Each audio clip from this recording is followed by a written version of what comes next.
All right, guys, let's try this again. I don't know what happened. Don't know what happened, but anyway, we're gonna try it one more time. So, y'all guys don't mind coming on in and joining us.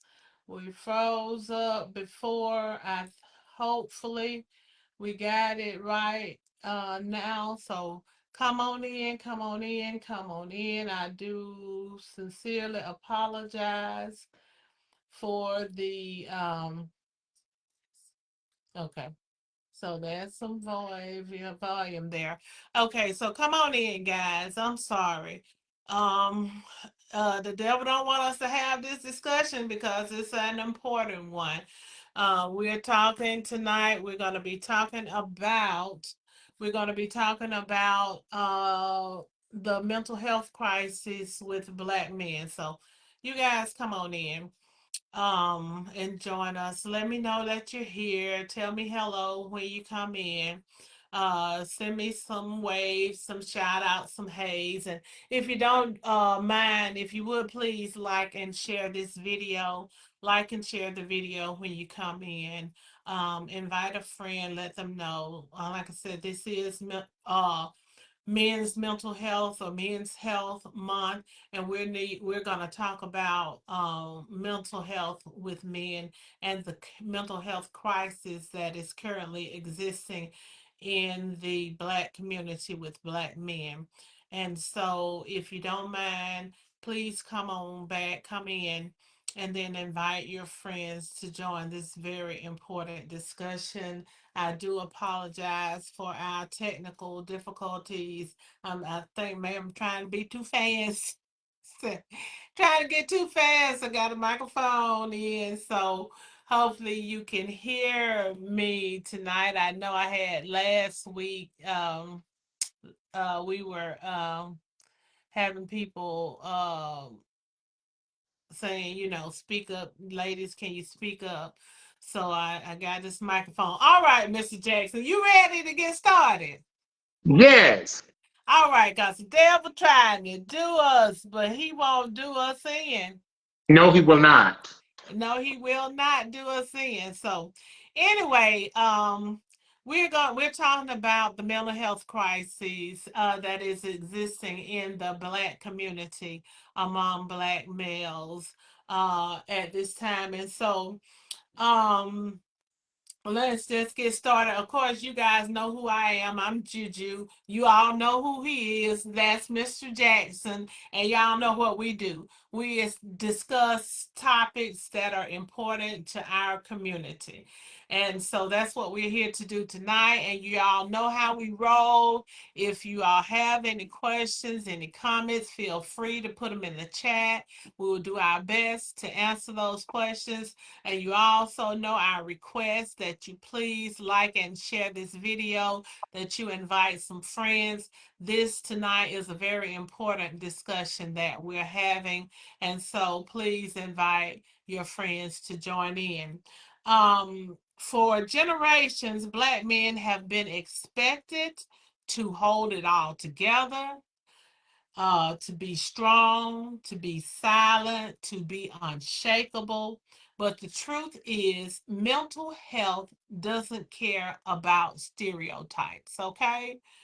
And the silence around Black men's mental health is costing lives. Suicide is now the second leading cause of death for Black males between the age of 10 and 24. And just recently, in the past couple of months, we can talk about Marshawn Nealon, and he died as a result of suicide just last week. 24-year-old defensive end from the Dallas Cowboys had the game of his life last Sunday, then Monday committed suicide. We can talk about Rudy Johnson. A lot of you guys may recognize that name. He was a former Auburn football player and NFL player, 45 years old, a couple of months ago, died by suicide. We can talk about Demartri Demar Demar Travion Reed, 20-year-old Delta State University student in Mississippi, died several months ago as a result of suicide. We can talk about Macari Washington, the 20-year-old Tuskegee University student who died a couple of months ago as a result of suicide. And then we can talk about the gentleman at Alabama A&M this week who drove his girlfriend and himself to his child's daycare and committed suicide in front of his girlfriend and his child. And this was on the campus of Alabama A&M University. So this is a crisis, and all of this has happened within the last couple of months. So this suicide for Black men is at a epidemic level, and it is all a result of course, mental illness that has gone undiagnosed, untreated, unrecognized. Um, and these are just a few of the young Black men who have committed suicide this year. Tonight, we want to delve into the question: who suffers from mental illness? Why do so many Black men suffer in silence? When should loved ones become concerned? And what can we do as the community to help combat this epidemic? Black men face mental health struggles shaped by racial trauma, generational stress, and cultural expectations. Depression, anxiety, PTSD, and chronic stress are common, yet they are often overlooked or misdiagnosed in Black men. Instead of seeking support, many Black men learn to suppress their emotions, fearing judgment or rejection. And when they do ask for help, they may be met with misunderstanding or providers who lack cultural awareness. Statistically, let's look at some of the statistics. Multiracial and indigenous communities report the highest rate of mental illness. Multiracial adults 33.9%, American Indians and Alaskan Native adults 26.6%, white adults 24.4%, Black adults 18.6%. But the numbers don't tell the story. Black men's struggles are often underreported because they don't want to admit that they have a problem due to the stigma and the access barriers. Just because fewer Black men are in therapy don't mean that there are fewer Black men that are struggling. And that's what we have to remember when we look at these numbers.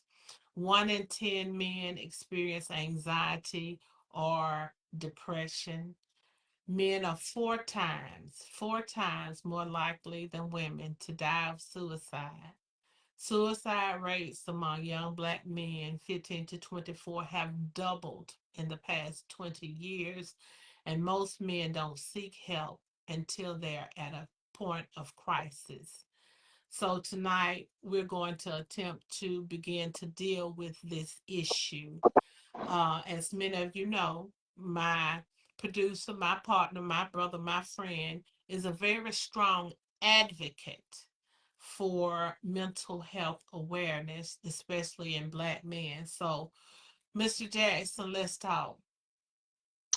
I'm here for it. Let's Okay, go. and can you lift up your volume? Is your volume down? Uh, Oh, it could be me. Could be me. I think I'm. I think It could I'm. be me. It could be me. Go ahead. I think I'm good over here. Can you hear me Okay, now? okay, that's fine. You guys can hear Mr. Jackson well. Just give me a thumbs up. But anyway, so Mr. Jackson, my first question to you is, why is mental health awareness so important to you? Thank you, Julia, for all of the data that you provided for us. But I also have two names that I want to mention that are very near and dear to me. Javier Mina and Terrence Connect Thomas II. Two young men, two young black men that have died by suicide, and they're very, very close to me. Um, but back to your question, why is mental health important to me? Because I am a survivor. How can I be a survivor of mental health? Because I too was almost at the point, like all of those names that you just read. I was at the point of ready to end it all. And thankfully, it was not meant to happen. I'm one of the few that are still here and being able to talk about it. And so once I made it and realized that life is worth living and there are opportunities for me to seek and get some help, um, I did just that. And why is mental health so important to me? Because it's so many people that are walking around just like me, that are smiling, that are living life to their best life, living their best life, showing up for everybody else and doing everything that normal people would do, but we're suffering in silence because of a multitude of things. It could be the fear of sharing or being ashamed or saying nobody's going to believe me. Who can I talk to? Nobody is here to help me. So mental health is important to me because every time I encounter someone, I'm thinking, are they just like me? Are they afraid to talk about it? Are you in fear because you've been taught to be a certain way? What is it? And I feel like I can be the person that can shed those banana peels, if you will. I can be the one that can say, hey, I used to be where you are. So let me see what I can do to help you. So that's why mental health is so important to me because I want to help someone not to be in the same boat that I was in. Okay. So you want to be able to say, I understand and I'm here for you. I'm here with you. Not only am I understanding, not only am I here for you, but let me help you get you some help. As my grandmother would say, let me help you get sent about. Because for so long, Julia, I was trying to mask and self medicate and do things to say, oh, it'll just get better or I'll forget about it. And it's not going anywhere. It's still going to be there. The anxiety is going to be there. The depression is going to be there. The triggers from the trauma are going to be there. And so it is absolutely paramount that not only uh, do we talk about it, but let's get some help about it, because that is absolutely important. And a lot of us, we don't feel like we can get the help. And then when it's too late, we're out of here. So those are my reasons. And so let me ask you this, Mr. Jackson. You said, you were hesitant yourself about getting help. Why were you hesitant? What were the things that prevented you initially from reaching out to get the help that you needed? The reason why I was hesitant about getting the help is I was embarrassed. I didn't want to tell anybody about my situation and what was going on. So I was embarrassed and I didn't know, at that particular time, I didn't know who to go talk to. I didn't have the necessary tools. Nobody was telling me that I could really go talk to somebody or I could go get medical help or, I used to laugh at people when specifically I would walk by the teacher's lounge and I would hear one of them say, oh my God, I forgot to take my medicine today. These children are driving me crazy. And, you know, our culture we used to laugh at that because we said, we're Mm-hmm. not going around here taking any crazy medicine. We're not Right. crazy. Right. So it's Right. because of the stigma. Mm-hmm. And I just wish that I would have known all of the resources that were available, but because I didn't, that's, I wouldn't say that prohibited or maybe it inhibited me from being able to go out and seek the help because in the Black community, in the African American community, we were considered to be strong, and we didn't dare talk about we were feeling some type of way, or we heard voices, or we were traumatized by something, and we felt a certain way, and we just dared not to say it because that was taboo in our That was a community. sign of It's a weakness, sign of and weakness. mental illness is a white person's disease. That's And I think exactly. Tiffany Williams says that, or in the black community, we tell others and we believe we can just pray it away. Well, thank you so much, Tiffany, because that's exactly right.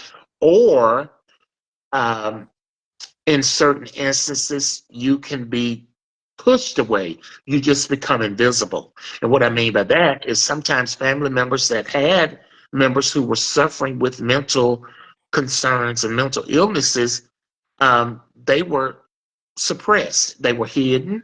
We didn't deal with them. We didn't want anybody to know that we had relatives who were suffering with mental illness because we thought mental illness was something like you're walking around with your eyes all up and big and you're acting a certain way, and that was just not the case because here again I have so many people in my circle who are medicated, they're seeing Mm-hmm. therapists, they're getting the assistance that they need because they are at a point where it was no turning back and they had to do one or the other. And thankfully, the therapy and the medication is working. Yeah. And there's so many times we think about, and oftentimes when you watch movies, you'll see that strange uncle who's locked up in the room, or put away, or sometimes it's institutionalized. We know personally young guys that we grew up that were just institutionalized, and you really just never saw them again. They went into the institution, and they never came back again, and people just didn't even talk about them um anymore, like they didn't exist. And then sometimes people would even tell fallacies and falsehoods about them. Oh, they moved up north, or they did this, they're gone, somewhere else, they're doing fine, they live in other places. But in reality, they were put away because they were dealing with mental illnesses. So yeah.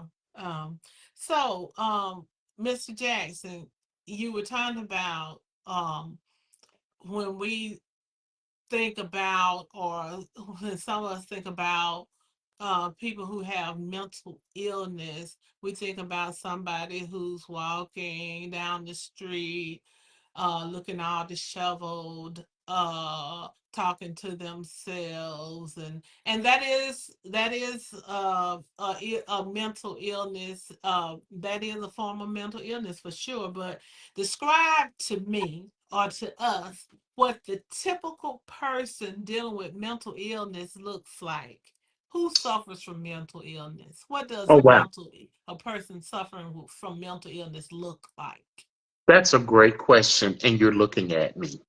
This is what mental illness looks like. Someone that can stand up and speak to the world, someone who is articulate, someone who is intelligent, someone who dresses well, someone who can be the life of the party, Mm-hmm. someone that can just about do it all. Those are the same people that are walking around with mental illnesses. Just because I walk through the church door and I smile and I stand up and I wave my hand and I say hallelujah, or I go to work every day, Right. or you may not see me. I'm also the same person that doesn't want to get up out of the bed in the morning sometimes. Mm-hmm. And Mm-hmm. sometimes I'm the same person that doesn't want to take a shower. Right. I'm that same person that sometimes gets in a room and then everybody in that room becomes invisible. Sometimes I'm the same person that's rah rah here and rah rah there, and then I check out. I'm that same person that is in the worship service and I check out. I'm the Mm-hmm. same person that walks into the church with a big smile. I sit down and I check out. So if you're looking at mental illness, here I am. There is no certain look. The same woman that walks into church every day that's dressed to the nines with her heels on, with her Kate Spades, with her Louis Vuitton, with her Louboutins, with her pearls, with her diamond earrings. Those are the same people that are suffering with mental illnesses. The same man that stands in front of his corporation that's leading his business, he's the CEO. That's the Mm-hmm. same man that suffers with mental illness. The same man that drives the Amazon truck every day to deliver your packages, they have mental anguishes. The same person that sits at the funeral home and witnesses to people that have lost their loved ones, they have mental anguishes. So, mental illnesses, if you walk around and you walk up and down the aisles of the grocery store, you just walk by someone that has a mental concern. So, a mental illness, all of us are suffering with a certain mental crisis, but has it exacerbated to where you recognize it, or has it exacerbated, or is it shown to where somebody says, oh, they're strange? Because if I am strange, there is an issue. If I'm lashing out, there is an issue. If I'm easily angered, there's an issue. If I want to sleep all the time, there's an issue. Mm-hmm. If I want to sit alone, there's an issue. The same way I go to the restaurants and sit around and have a conversation, I've checked out even during the middle of a conversation, and I have to think to myself, come back, come back. So, to Mm-hmm. answer your question, Julia, there is no look. Okay. And I see uh Minister Maddie Clark says we have to pray plus do counsel work for mental illness. Jasmine Haynes says, Jerry, my friend, your story is powerful. Being invisible is a very real thing, and I'm so glad our paths cross. I always tell my kids to be kind because you never know what you never know what anyone's going through. It's so powerful just be kind, lend an ear, and even a small gesture you wouldn't think would matter. Tiffany Williams says that mental illness looks like her. Darlene Todd says someone who loves like me too, someone who looks like me too. Miss F.C. Lynn, hello, Miss Frizelma. She says mental illness does not discriminate. And uh, uh, Tiffany says preach. And mental illness looks like me, someone who runs a statewide department for SNAP. And God knows they've been testing my they've been testing my capacity the last couple of weeks. But preferably we're gonna get that together. But Mr. Jackson will ask me, and we do it in gist because we're friends, and we know each other's struggles. He'll say, Julia, have you taken your crazy pill? And I say, yes, Mr. Jackson, I have taken my medication. I don't not take it. I've tried to not take it, but then my response to not taking it is, yeah, I do lash out a lot at people. You wouldn't probably most people probably would not recognize me if I were not taking my medication. So I do that. I do that. And it has worked wonders for me. And so we cannot be ashamed to tell our stories and to tell our truths. But anyway, Minister Clark said Black men are taught not to cry, which is a big mistake. Tears release you. Oh, yes. And Althea says mental health looks like me. So, the more we can admit that we too are struggling, people look at you, or they look at me, or they look at other people and say they got it all together, because we carry so much weight. But because we carry so much weight, it can be taxing on us at times. And people don't realize that, yes, she or he has strong shoulders, but there are times when that becomes overwhelming, and they too we too need a release, And like Minister Clark says. it is. And, I want to, And hold on, sure. Minister Parker wants to join. Hold on just a second. We gonna I don't know if he really wants to come in, but if he wants to come in, we're gonna let him in. But anyway, so yeah, Tiffany says that this week I was at a very low point mentally, spiritually, and Mr. Geraldine Jackson obedient, was obedient to the Holy Spirit and called me out of the blue and brought me back. That is awesome. And she says, thank you, Mr. Jackson. Hello, Reverend Parker. How are you doing?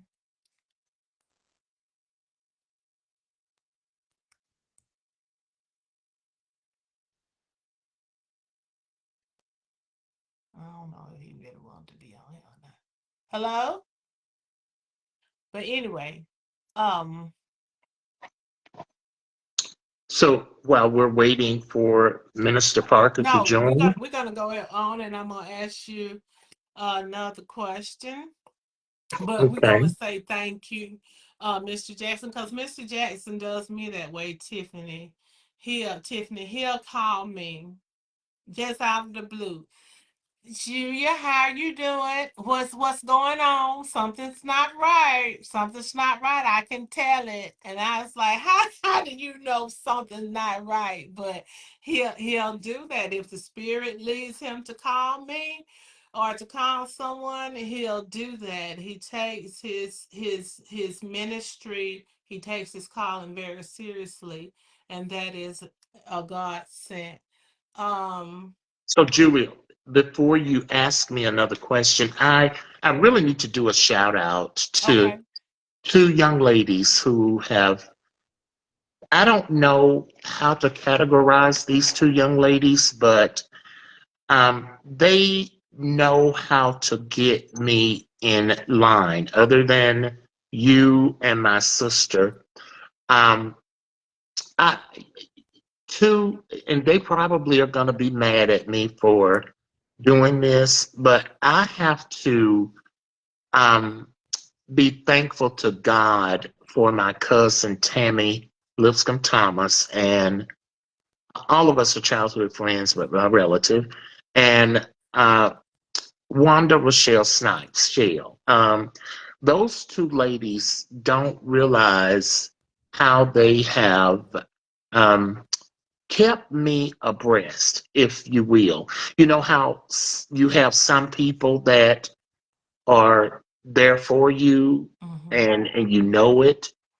Those are two women that have been with me to help me even in my situation, and they both have their own stories. Mm-hmm. And you know as well as I know, Tammy's son um, died by suicide, who is your cousin, and Mm-hmm. you. We had Tammy's daughter on the show with us, but I just really needed to thank them because we need a village. This is where I'm going. We need people to support us and check on us, just as Tiffany and Julia, and there are many other people that I do. But we have to check on our strong relatives and our strong friends. We look at Julia and think, oh my God, she's got it together. She's doing so well and in her profession. She's so gifted with her talents that God has blessed her with. But we look at Julia and we would never think Julia had a mental concern because we know how to mask it. But is that the right thing to do? But I just wanted to give those shout outs to Tammy and Wanda before we moved on. So go ahead, Julia. Okay. And Miss Frizzell Malin said we do need those mental check-ins, and we need that community, like you were saying, Jerry, that village, that community, and we need it for more than just mental health. The Yes, things that are yes, going on now in our society is showing us, if nothing else, how much we need community. yes. Um, but anyway, so Mr. Jackson, let me ask you this. Why do so many black men choose to suffer in silence rather than seek the help that they need? Julia, that's a great question. The reason why many black men choose to suffer in silence because to admit that you have a mental anguish is a sign of weakness. Mm-hmm. And in our culture, growing up, even when I was playing football, t-ball, all of that, we were told if we got hurt or something didn't go right, boy, shut your mouth up and stop that crying. You know you're not supposed to cry. Go ahead and tighten up your belt and get it together and move on. You know you're not supposed to do that.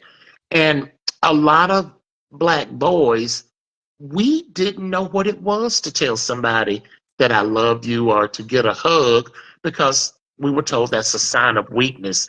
That's being a sissy or that's being soft. If you cry, if you get hurt, if somebody hits you hard on the football field and you cry and oh, but you're being soft, you're acting like Mm-hmm. a sissy. Well, that has been ingrained in us and growing up. We've always been told to be tough, never show your emotions. Well, you know, my daddy knew, my mother, my sister, my brothers, I'm very emotional, and I Mm-hmm. thank God that I am an emotional being. I will cry and release. I release those things because a lot of times when trauma hits me, it forces me to become emotional. And it doesn't mean that somebody has hit me physically, but it can be a trigger from my childhood trauma or anything that may have exacerbated my depression or my anxiety or ADHD. It's just a lot of things, but black men are so afraid to share their authenticity when they're hurting. They're afraid to tell someone. And you know, even in our bodies, we wait until the last minute when something's really paining us or hurting us, then we'll run to the emergency room. And at that Mm-hmm. time, it's already escalated to a stage 4 or level 4, or you're Yeah. at a level 10 in pain when your body was trying to tell you many moons ago, but you ignored it because it got better. And Yeah. that's what we tell ourselves. Oh, that's just some bad thoughts. Oh, I'll get better, or that'll go away and it won't happen. Well, what about waking up at 3 o'clock in the morning, 5 and 6 days straight? Mm-hmm. That is not normal. It's not So healthy. when those Mm-hmm. types of things happen, I talk about it. And, Mm-hmm. you know, I talk to my therapist and, I'm sure you're alluding to a question about therapy. Yes, I go to therapy and I go on a repeated level, sometimes twice a month, sometimes every week if I need it. I have a Mm-hmm. phenomenal therapist. My therapist didn't know me from Adam's house cat. So therefore, I didn't feel judged. I felt like I could Okay. share my ultimate concerns, and I'm really getting some help. And I know that grief is not a part of this conversation, but I did want to throw a little bit of grief. I got some real good tidbits that I want to share about how to handle grief because grief concerns turn into mental anguishes, which exacerbates all types of concerns. So there's my answer. Okay. All righty. So, men, especially black men, have been taught to not show emotion, to be, uh, you got to stay right here. You got to be strong. And then I think also that black men have been so vilified in this country until and invisible in certain aspects, and you hear people like the health and human secretary talking about black people built differently, they handle things, they're able to deal with stuff differently, they don't need the same medical treatment, so they don't get the same diagnoses anyway. And then they don't get the same support and encouragement. And if they go to the doctor and they're expressing these concerns, and they're concerns, or people are looking at them because they've been vilified and they're just trying to get access to drugs instead of they're reaching out really trying to get some help. And so if you've had one bad experience, then you're less likely to try again. So like you said, there are many reasons why we're suffering silence. So someone who has had a very bad experience when it comes to dealing with a mental health professional. Tiffany Williams says, Ardeen Thomas pins hell on me, but baby, when I'm in distress, she comes through, and I mean expeditiously. Yes, I do. I am a combination of let's get down to the crux of the matter. Now, once we've gotten to the crux of the matter, how we gonna deal with it? But anyway, Tiffany says, I think black men tend to self medicate, easier to be an addict than a mental health disorder. And that so many times I had a friend of mine, and her daughter deals with mental health issues, severe mental health issues. And she said, I would rather anything be wrong with my daughter than her to have these mental health issues. I'd rather her be on drugs, rather her be uh uh teen pregnant, rather any of those things, because I guess she felt like that was something that she could deal with or handle better than this mental illness. But we have to get away from that. We have to make it okay for people to say that I'm going through something. I have an illness, and my illness may not be, it's not with my body, but it's with my mind. But it's still an illness. We have to get past that. Miss Minister Clark says that black men go through so much other races do not. They do. They do. Or should you or I should say more acceptable in our community rather than easier, right? Being an addict. And you will see so many young men, and I just think back on so many that have I've witnessed and that have come along, and people will say, "Oh, they got a hold to some bad drugs," and you think they were probably dealing with some mental illness, some schizophrenia, some bipolar disorder, some thing, and they started to self medicate because they were not getting the diagnoses and the treatments that they needed.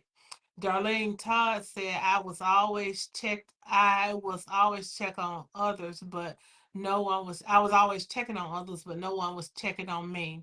I quit checking in on others, and now they think I have a problem because I don't. I don't suppose to be that way. I'm supposed to be there. Um, I'm supposed to be there. Oh, wait a minute.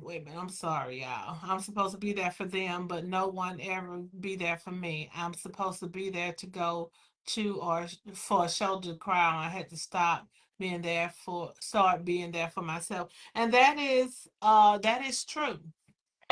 We can't be superwoman or superman, especially when we're dealing with issues ourselves. They always tell me you can't pour from an empty pitcher. If you allow someone to take and take and take and take, and they never give back, and they're constantly taking and they're taking, and you're not being replenished, then eventually you will be an empty vessel, and you have nothing else to give. So you do have to take care of yourself first before you can take care of anyone else. And Minister Clark said half of our men in prison should have gotten mental health treatment. I see that so much, and it breaks my heart to see it. You are so right, Minister Clark. A lot of our young men, they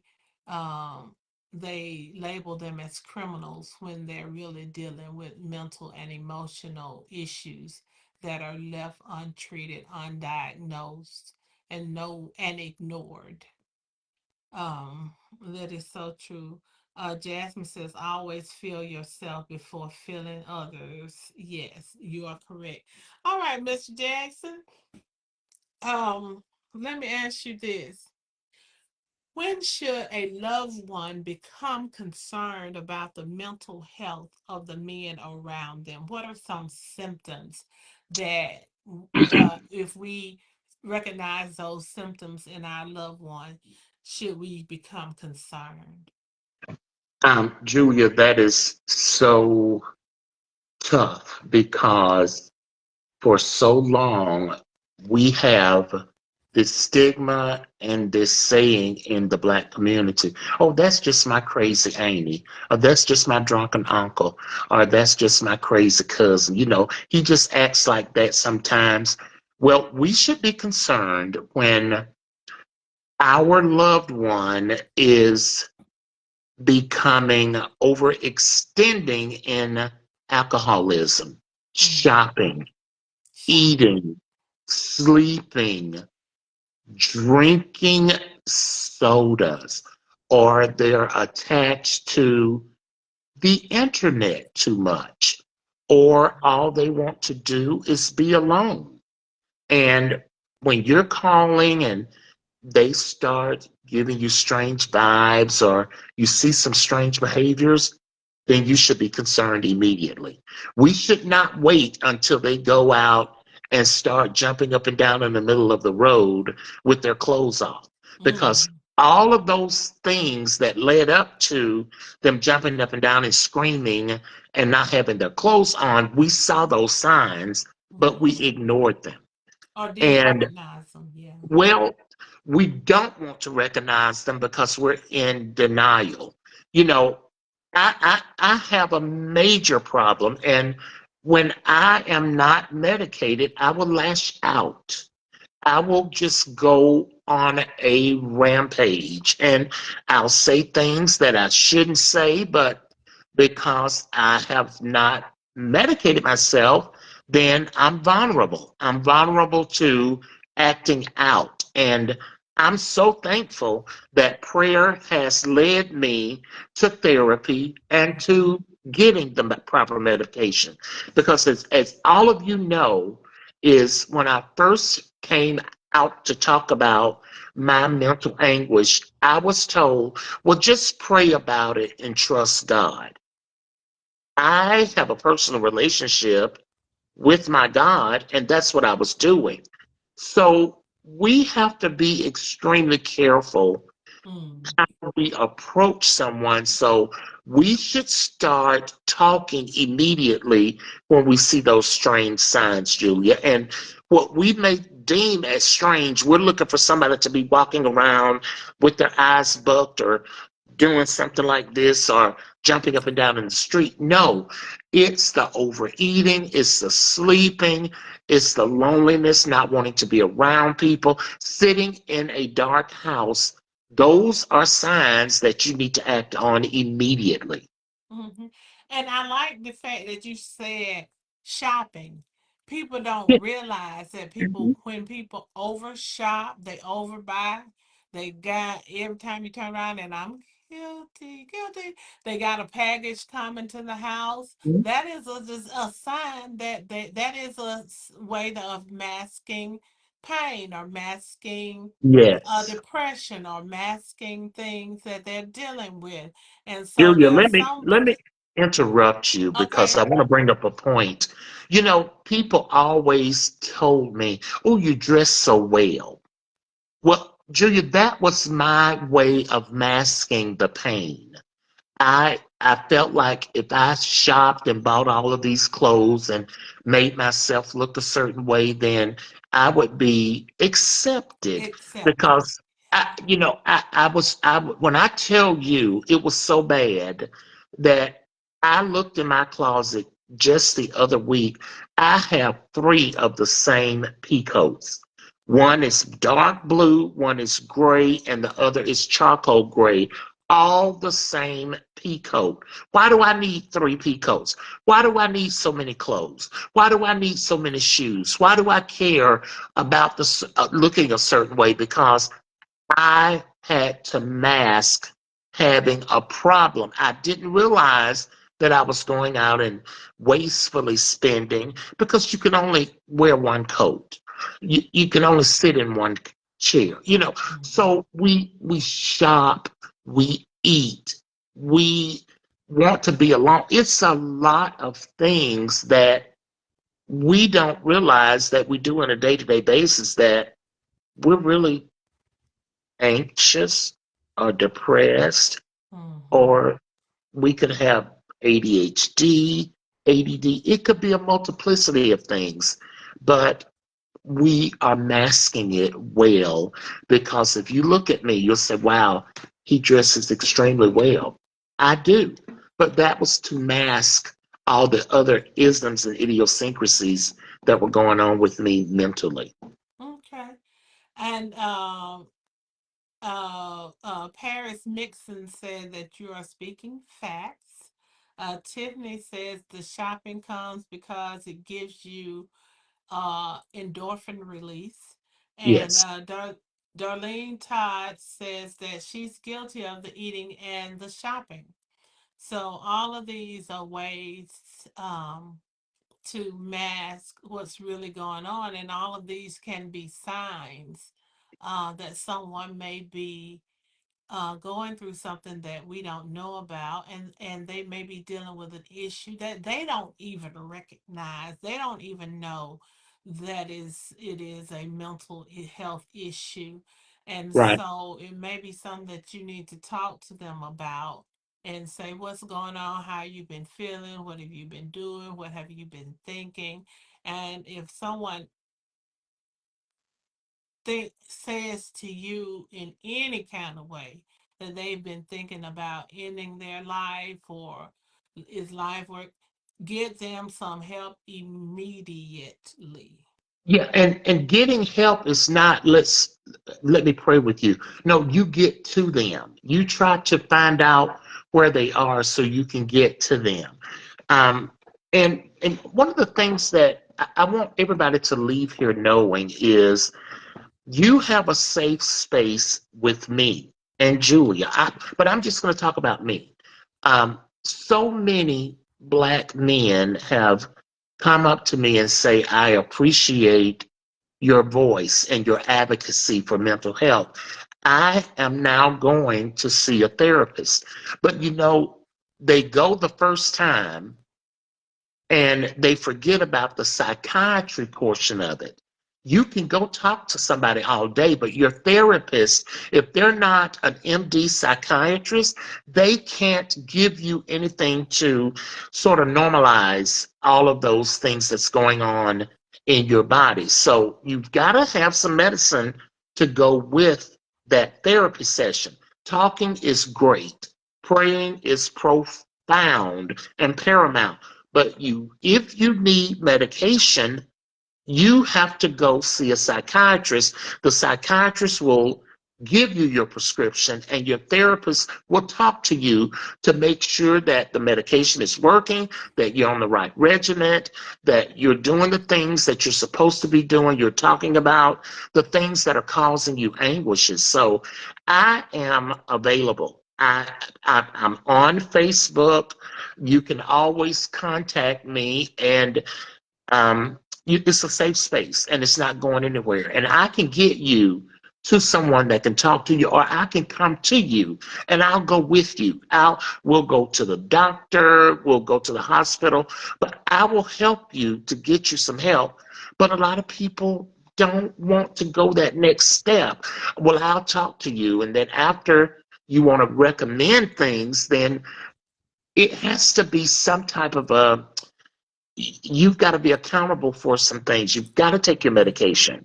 You know, if Yes. you have high blood pressure, you take your medication. So why not get things that can help us in our Mhm. mental If areas? yeah, Because if you're dealing with a chemical imbalance, you will probably need yes, a medication to yes, regulate that imbalance. yes.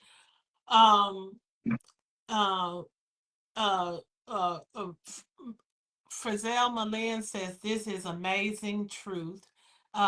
Paris Mixon says a lot of people don't like expressing to their friends or family that they suffer with depression because of being labeled crazy, or they don't understand depression. And when suicide happens, family and friends are surprised and don't understand why it happened, mostly because it's hard to explain how they were feeling and that they were depressed. And so that's why I said once again, we need that community. You need somebody that you can feel comfortable with talking to. And of course, if you don't feel comfortable or safe in a space talking to your family or friends, then there are always um hotlines The where you can crisis talk to a line. stranger. A lot of times it's a lot easier, like Mr. Jackson said, when he's talking to his therapist knows nothing about him, so he can be open and honest and free to express himself to his therapist, because his therapist doesn't know him. So if you're dealing with issues, then you may need to call somebody on the hotline. Call 211. If you call 211 here in Alabama, then it'll hook you up with someone who's talking at a crisis line that can talk you through and give you some more resources to help you deal with what you're going through. But there's never a need for any of us to suffer in silence. Mr. Jackson, what can community do about the mental health crisis that our men are facing? I love that question. Um, we've got to do a lot more of marketing the resources. I want to admonish the churches to get involved in the mental health community. We have all kinds of resources available. And to be honest, there are so many undiagnosed mental illnesses inside of the congregation. So we've got to be on how we get so excited about football season, how we get excited about basketball, how we get excited about our sororities, our fraternities, and our communities. We've got to be excited about those resources. And we've got to constantly, and I don't even want to say browbeat, but we've got to make them available. And Mm-hmm. just the 211, the 988s, that's great. But our church is our community. And that's how we were able to get the message out many years ago when it was time to boycott, when it was time to do all of these other things. The church was the medium, and not just the medium, but the church was our media source. So we've got to take those resources and make it available because so many mental health agencies are just loving the fact that the churches want to come in and connect with them and share their information. And not only share their information, but have these mental health awareness conversations because November is Men's Mental Health Month. But Mm-hmm. every month should be Mental Health Month because we've got so many mental concerns and mental issues that in order for the community, we've got to be able to market those available resources. And we have tons and tons and tons of them, but we don't hear about it until something has happened or it's during the month where we're acknowledging mental health. But I'm admonishing all of our churches and our organizations to really take a look at their organization and start promoting mental health awareness.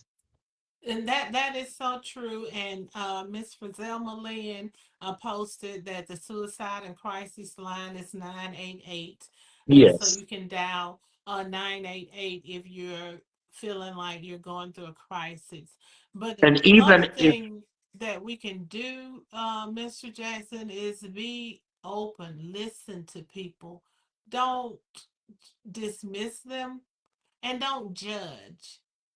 And sometimes that's hard for us to do, but sometimes you just need to listen and shut your mouth. Just let somebody tell you, and if you can't help them, you, like you say, be aware of what the resources are and say, well, I don't feel, like I am equipped to handle this, but we're going to get on the phone together and we're going to call this mhm. number. Or I hear you, I see you, I understand. What can I do to help you? See a person, acknowledge that what you're going through is real, and and let them know that there is real help available to people who are struggling with mental illness. You don't have to suffer in silence. You don't have to suffer alone. Now, what were you saying, Mr. Jackson? Well, I was I know that, you know, when we think of mental health, we forget about what exacerbates our mental health to be off centered. And I've talked a lot about certain behaviors, but one of the things that we fail to realize is when we lose someone through death or relationship, grief is big. It exacerbates and traumatizes people, all depending on how someone passed away or how they were removed from you.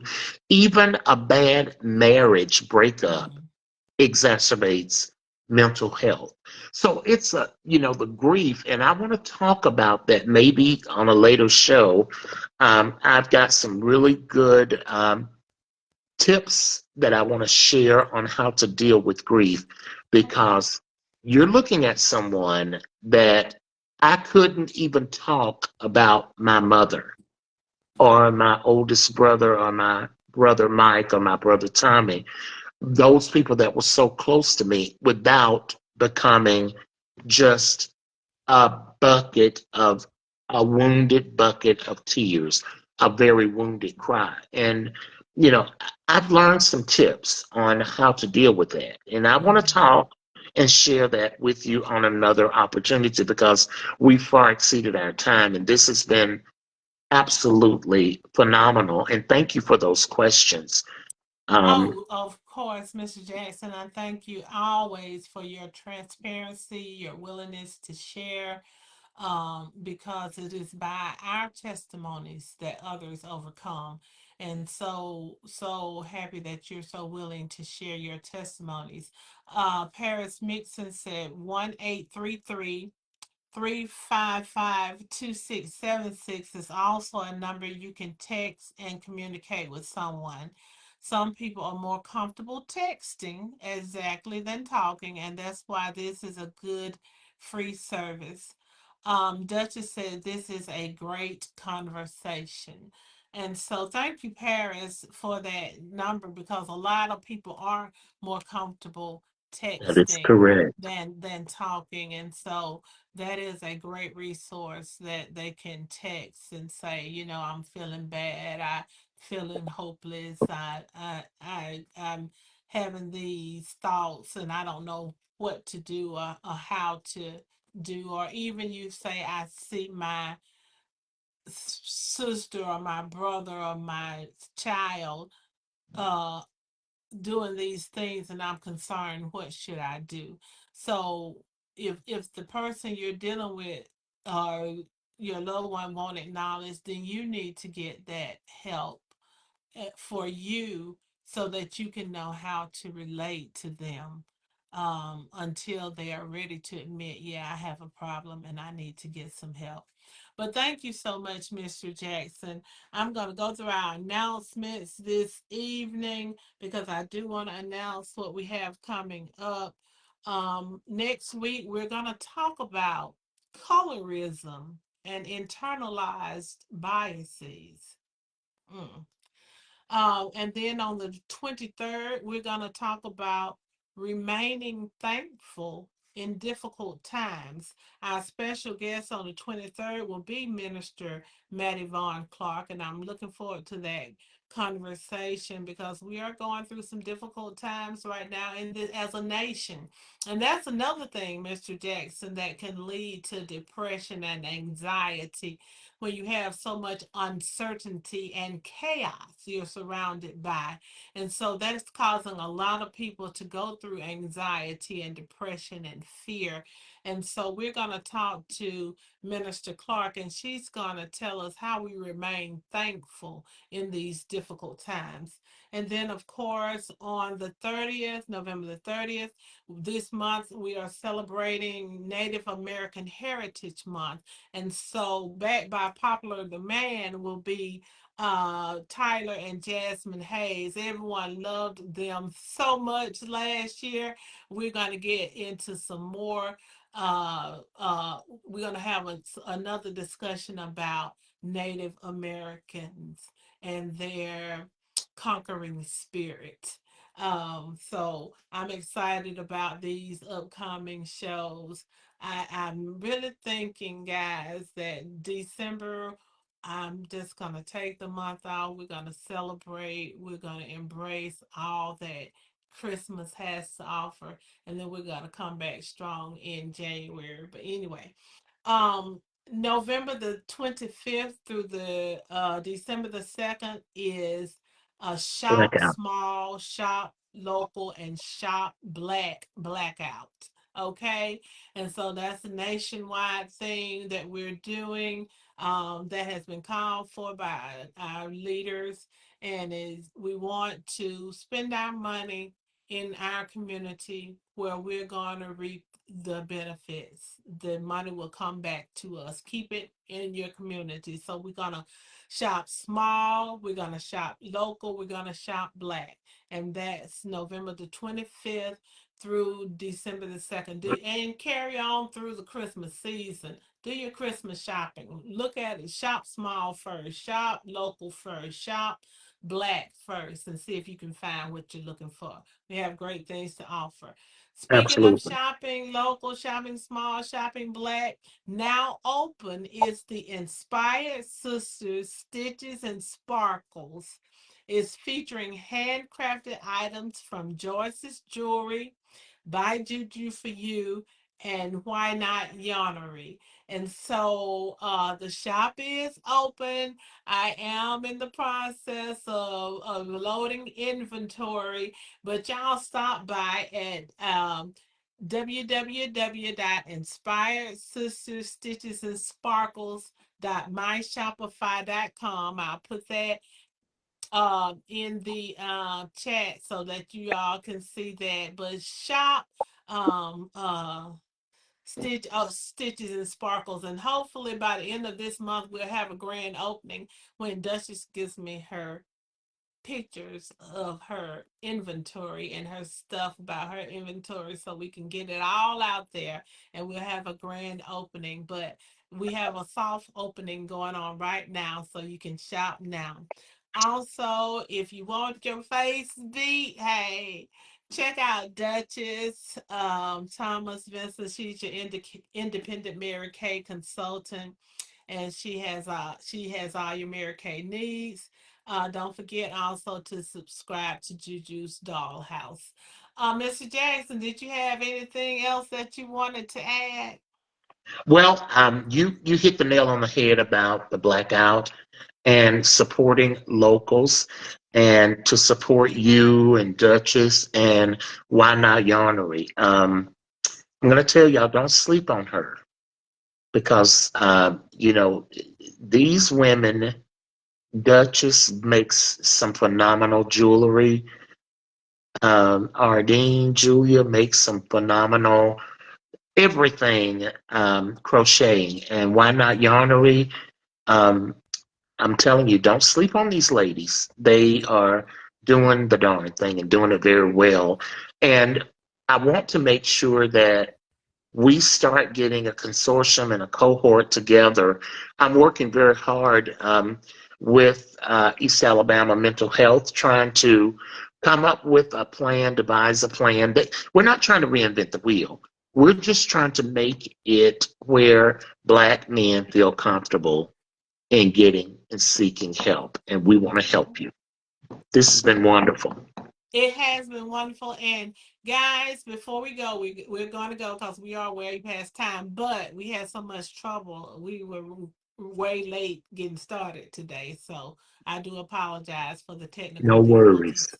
difficulties. But before I go, I want to encourage everyone, if you can, make a donation to a food bank, a food pantry, or someone who you know personally that may be running short of food. We know what's going on. We know that so many federal employees have been furloughed. They haven't been paid in over a month. And then we also know that SNAP benefits have been withheld, and they are continuing to be withheld. And prayerfully, we'll be able to get those out to people this week. I don't know if it'll be a full allotment or it'll be a percentage, but people have missed their issuance date already. So many people have, and so people are in need. Um, and at this time of Thanksgiving, let us dig deep. And we may feel like we don't have a lot, but when you compare yourself to the next person, you probably doing pretty good. And So, and finally, I know we have got to be better people and get out and vote. and, Get and in yourself. January, Mr. Jackson, we're gonna hit that hard. Well, We're going. I wanted to bring that up because what I wanted to say, if we would have done what we should have been doing, we would. Well, God has provision things to be where they are, but if you don't understand the power of the people and the power in your voting, look at New Jersey, look at Virginia, look at New York, and some of these other areas where it's turning. We have a voice. So the blackout, let's make our voices strong. We've already seen what our voices can do with Target. So let's do it. Let's do what we need to do to be able to survive. And I love the fact if you don't have but the enough money to go buy um some 10 canned goods, that's okay. Mhm. Everything helps. So let's excuse me, let's donate and let's help out the people Yeah. that are suffering. And we don't know, just because somebody looks like they may have it together, goes right back to mental illness. A lot of people are walking around here trying to figure out, how am I going to feed my family? How am I going to feed how am I going to feed my family? So let's do what we can. Let's do what we to get that community back. That's something else that we're going to push hard Mm-hmm. in 2026, reestablishing, rebuilding our community. But anyway, guys, thank you so much. There's a special election in the 7th district in Tennessee this week. If you are there, please vote. So if you're in Tennessee in the 7th district, make sure you vote. We have got to push that stuff through. And like Mandami said, turn up the volume. Okay? Let's turn up the volume, get out there and love on somebody. Yeah, love on them. Whatever way you can, love on somebody this week. Can you do that for me? Absolutely. All right, then. Well, I am Juju. I have enjoyed y'all today, tonight. This is what Let's Talk is all about. And I really enjoyed the conversation tonight. So I am Juju. I am that mountain moving giant slayer. Y'all, I walk by faith, I inspire hope, and I show love all along the way. Until next time, guys, I wish you much love and many blessings. Good night. Good night.